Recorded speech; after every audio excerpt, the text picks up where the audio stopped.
Hello viewers, welcome to ಕೈ ರುಚಿ. ಇವತ್ತು ನಾವು ಶೇಂಗಾ ಚಟ್ನಿ ಮಾಡೋಣ. ಶೇಂಗಾ ಚಟ್ನಿ ಮಾಡೋಕ್ಕೆ ನಾನು ಇಷ್ಟು ಶೇಂಗಾವನ್ನು ಹುರ್ಕೊಳ್ಬೇಕು, ಅಂದ್ರೆ ಹಂಪಂಗೆ ಹುರ್ಕೋಬೇಕು.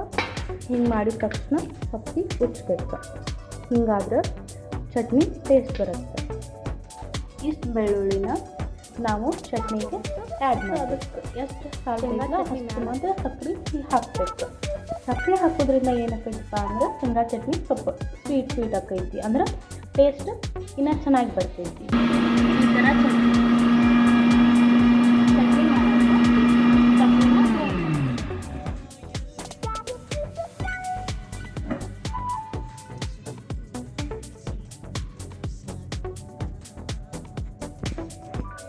ನೋಡ್ರಿ, ಈ ಥರ ಸ್ವಲ್ಪ ಆರಿದ್ಮೇಲೆ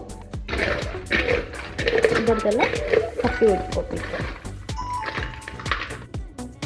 ಈ ರೀತಿ ಸಪ್ಪೆಯನ್ನು ಸುಲ್ಕೋಬೇಕು. ನಂತರ ಇದನ್ನ ಗ್ರೈಂಡ್ ಮಾಡಬೇಕು.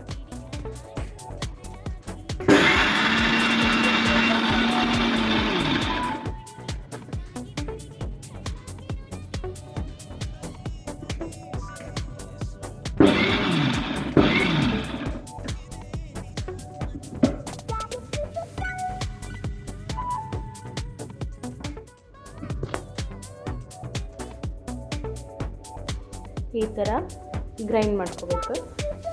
ನೆಕ್ಸ್ಟ್ ಇದಕ್ಕೆ ಉಪ್ಪು, ಖಾರ ಮತ್ತು ಅಂದ್ರೆ ರುಬ್ಕೊಂಡಿರೋಂಥ ಸಕ್ಕರೆ ಎಲ್ಲ ಮಿಕ್ಸ್ ಮಾಡಬೇಕು. ಇಷ್ಟು ಮಾಡಿ ಶೇಂಗಾ ಚಟ್ನಿ ರೆಡಿ ಆಗ್ತದೆ. ಬರ್ರಿ ಮಾಡೋದು. ಇಷ್ಟು ಇಂಗ್ರೀಡಿಯೆಂಟ್ಸ್ ಬೇಕು ರೀ ನಮ್ಗೆ. ಇಷ್ಟೆಲ್ಲ ಹಾಕಿದ್ರೆ ನಮ್ಮ ಶೇಂಗಾ ಚಟ್ನಿ ರೆಡಿ ಆಗ್ತದೆ. ನಾನು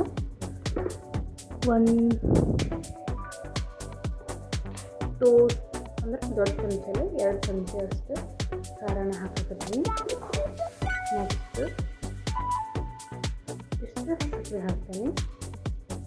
ಅಂದ್ರೆ ಈ ಖಾರಕ್ಕೆ ಸ್ವಲ್ಪ ರುಚಿ ಜಾಸ್ತಿ ಆಗೈತೆ. ಅಂದ್ರೆ ನಮ್ಮ ಮಮ್ಮಿಯರು ಕುಚ್ಚುವಾಗ ಸ್ವಲ್ಪ ಜಾಸ್ತಿ ಉಪ್ಪು ಹಾಕಿದ್ದಾರೆ, ಅದಕ್ಕಾಗಿ ನಾನು ಇಷ್ಟು ಉಪ್ಪನ್ನು ಹಾಕ್ತೀನಿ. ನೀವು ನಿಮ್ಮ ರುಚಿಗೆ ತಕ್ಕಷ್ಟು ಹಾಕೋರಿ. ಹೀಗೆ ಮಿಕ್ಸ್ ಮಾಡಬೇಕು.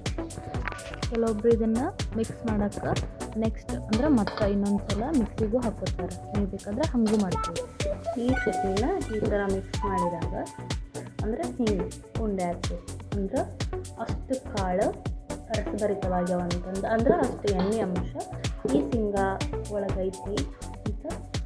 ಈ ಥರ ಇದ್ರೆ ಶೇಂಗಾ ಚಟ್ನಿ ಭಾಳ ಟೇಸ್ಟ್ ಕೊಡ್ತದೆ.